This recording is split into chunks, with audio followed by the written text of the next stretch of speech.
इनके पिताजी को खुशी हो रही थी, क्योंकि इन्होंने प्रदेश के लिए, देश के लिए खेला है। एक खिलाड़ी अपने लिए नहीं खेलता, मेहनत उसकी होती है, लेकिन जब खेलता है तो पूरे देश के लिए, पूरे समाज के युवाओं के लिए एक नई प्रेरणा होती है। पारुल चौधरी जब एशियन गेम्स में गोल्ड मेडल लेके आती है और राज्य के बारे में बोलती है, तो एक ब्रांड होती है, देश के करोड़ों नौजवानों के लिए एक नई प्रेरणा होती है। इस खेल नीति को बनाने के लिए जब हम लोगों ने कार्य प्रारंभ किया कि भाई हमारे खिलाड़ी मेडल तो प्राप्त करते हैं, हम दे क्या पा रहे हैं और उनके लिए क्या कुछ हो सकता है, तो मैं धन्यवाद दूंगा कि वे तीनों लोग यहां पे मौजूद हैं। जब ललित उपाध्याय को ओलंपिक में स्थान प्राप्त होने के बाद उन्हें हम कैसे राज्य शासन में समाहित करेंगे, तो आज के हमारे जो एडवाइजर हैं, उस समय के एडिशनल चीफ सेक्रेटरी होम थे श्री अवनीश अवस्थी जी, भी आज यहाँ पे मौजूद हैं।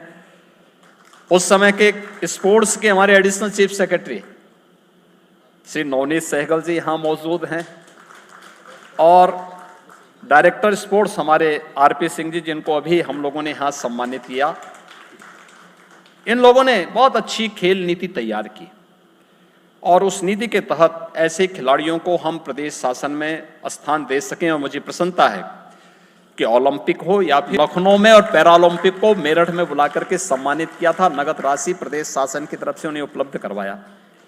एशियन गेम्स में भी मेडल देने वाले सभी प्रदेश भर के खिलाड़ियों को हम लोगों ने वहां बुला करके प्रदेश की राजधानी लखनऊ में ही आमंत्रित करके उन्हें सम्मानित किया था। उस कार्यक्रम में हम पीटी उषा जी का भी कार्यक्रम चाहते थे, लेकिन उनकी पारिवारिक एक समस्या उनके सामने आ गई थी, इसलिए उनको वे आ नहीं पाई थी, लेकिन भारत सरकार के स्पोर्ट्स मिनिस्टर उस कार्यक्रम में सहभागी बने थे।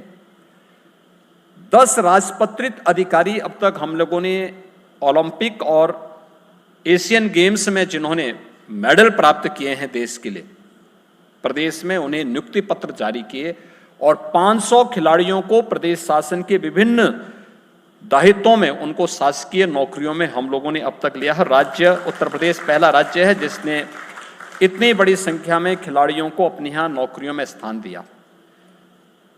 एक नई खेल संस्कृति आगे बढ़े। धनराशि, नगद राशि तो उसमें दी ही जाती है, लेकिन हर गांव में खेल का मैदान बने, ओपन जिम का निर्माण हो, हर विकास खंड में एक मिनी स्टेडियम का निर्माण हो, हर जनपद में एक स्टेडियम का निर्माण हो, स्पोर्ट्स हॉस्टल को और हम स्ट्रेंथन कर सकें। इन सभी कार्यक्रमों को आगे बढ़ाने के लिए खिलाड़ी एक समय तक खेलता है, लेकिन एक समय के बाद वो खेल से बाहर होता है, उसकी उस प्रतिभा, उसके उस अनुभव का लाभ समाज लेने में कहीं ना कहीं चूक जाता है। अब हम लोगों ने खेलो इंडिया सेंटर की तर्ज पर, खेलो इंडिया सेंटर जनपद स्तर पर बन रहे हैं। इस बार के बजट में